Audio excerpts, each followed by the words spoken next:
The S&P 500 just hit another all-time high. Corporate earnings are beating expectations. Wall Street is having one of its best years in recent memory. And American households just hit $18.8 trillion in total debt, a new record, the highest number ever recorded in American history. Credit card delinquencies, the percentage of people who are so behind on their payments that the bank has essentially given up on collecting, just hit their highest level in nearly a decade. And the bottom 60% of American households have essentially exhausted the savings they built up during the pandemic. The cushion is gone. So, which headline is true? Both of them, at exactly the same time. And that is not a coincidence. It is not a paradox. It is a mechanism, a very specific, very deliberate structure that allows the market to hit record highs at the exact same moment that most American households are running out of money. Today, we are going to explain that mechanism, simply, clearly, so that the next time you see a market record on the news, you know exactly what it does and does not tell you about your financial life. First, let's understand what the stock market actually measures, because most people assume it measures the health of the overall economy. It does not. The stock market measures the value of publicly traded companies. That is it, nothing more. It tells you how much investors are willing to pay for a share of Apple, Amazon, or JP Chase right now. It says nothing about whether the person working at Apple can pay their rent. It says nothing about whether the Amazon warehouse worker has savings. It says nothing about whether JP Morgan's customers are keeping up with their credit card payments. The stock market and the economy are related, but they are not the same thing. And understanding that difference is the first step to understanding why both headlines can be true at the same time. Here is a simple way to think about it. Imagine a town with 10 people. One person owns the local factory. The other 9 work there. The factory is doing incredibly well. Profits are up, the owner's net worth is growing every year. The stock, if the factory were publicly traded, would be hitting record highs. But the 9 workers just had their hours cut. Their wages have not kept up with the cost of living. They are putting groceries on credit cards. They are behind on rent. The factory is booming. The town is struggling. Both are true. Same town, same moment. Different realities depending on which side of ownership you are on. That is the American economy in July 2026, at scale. Now, let's look at the actual numbers, because the numbers are what make this real. The Federal Reserve Bank of New York just released its quarterly report on household debt and credit. Total American household debt has hit $18.8 trillion. To put that in perspective, that is more than the entire GDP of every country in the world except the United States and China. That is how much American households owe, combined, right now.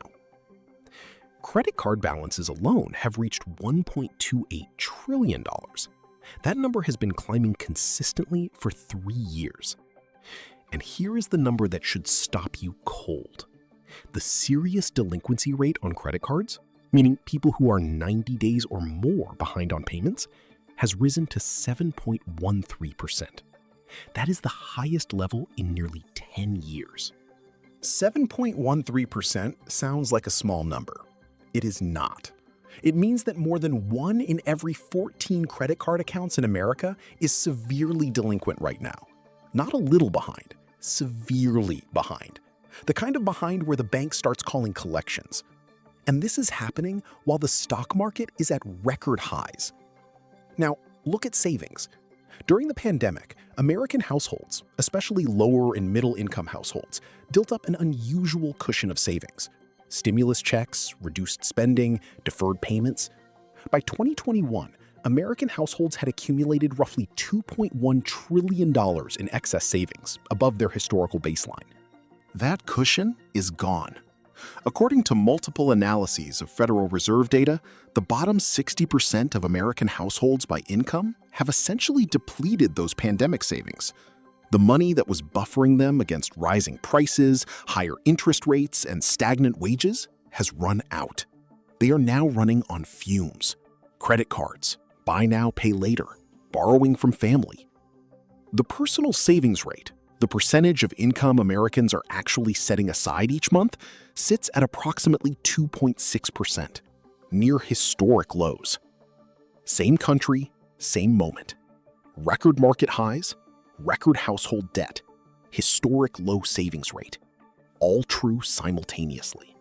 So how does this happen? How can both realities exist at the same time? There are three forces that make this possible, and all three are running simultaneously right now. The first force is asset ownership concentration.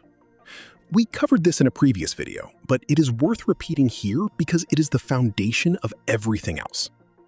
The wealthiest 10% of American households own approximately 87% of all stocks. The bottom 50% own about 1% combined. When the stock market goes up 20% in a year, that gain flows almost entirely to the top 10%. For the bottom half of the country, a record stock market produces almost no direct financial benefit. Their net worth does not meaningfully increase. Their monthly cash flow does not improve. The record simply does not touch them. But the cost of living does touch them every single month. So the market goes up.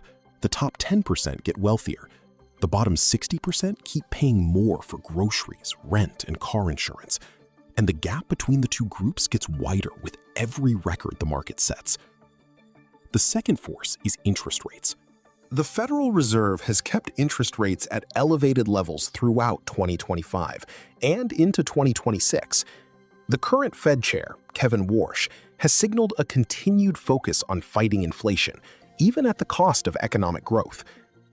High interest rates do two things simultaneously that most people do not connect. First, they increase returns on financial assets. Bonds pay more. Savings accounts pay more. Certain types of investment portfolios perform better. People who have assets benefit. Second, they increase the cost of debt. Mortgages are more expensive. Car loans cost more. Credit card interest rates, which are already brutally high at an average of over 20%, become even more punishing when the underlying rate environment is elevated. So, high interest rates make the financial lives of people with debt worse.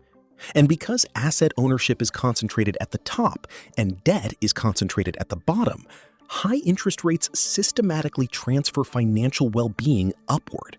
The same policy, two completely opposite effects, depending entirely on which side of the asset-to-debt line you are on. The third force is the cost of living gap. Wages have grown in nominal terms over the past 4 years. The number on your paycheck is higher than it was in 2021, but prices have grown faster. And the prices that have grown fastest are the ones you cannot avoid: food, shelter, transportation, healthcare. The result is that for the bottom 60% of American households, real purchasing power, what your money actually buys, has declined. You earn more dollars.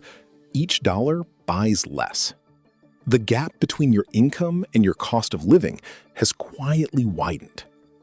And when that gap opens up, people fill it with debt. Credit cards, car loans, personal loans, buy now, pay later.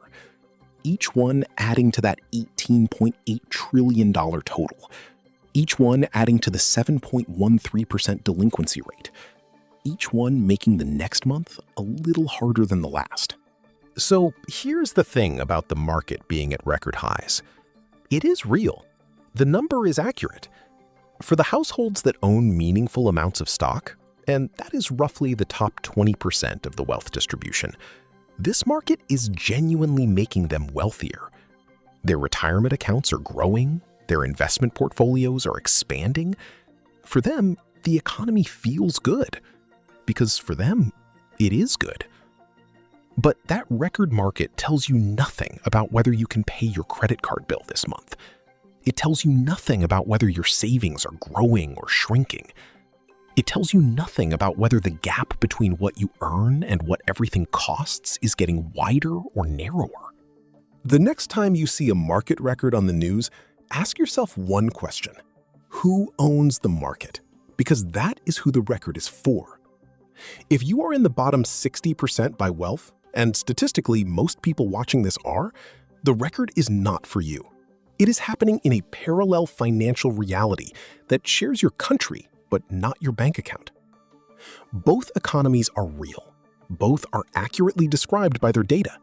They just describe completely different groups of people living in the same country at exactly the same moment. Understanding which economy you are actually in is the most important financial question you can ask right now. Not what the market is doing, not what GDP says. Which economy is yours? Because that is the only one that actually determines your financial future. The financial media will not frame it that way. They will keep reporting the market record as if it is news for everyone. It is not. But understanding why it is not, and what that means for your money, is exactly what this channel is here for. Hit subscribe if you want to keep understanding the system, not just surviving it.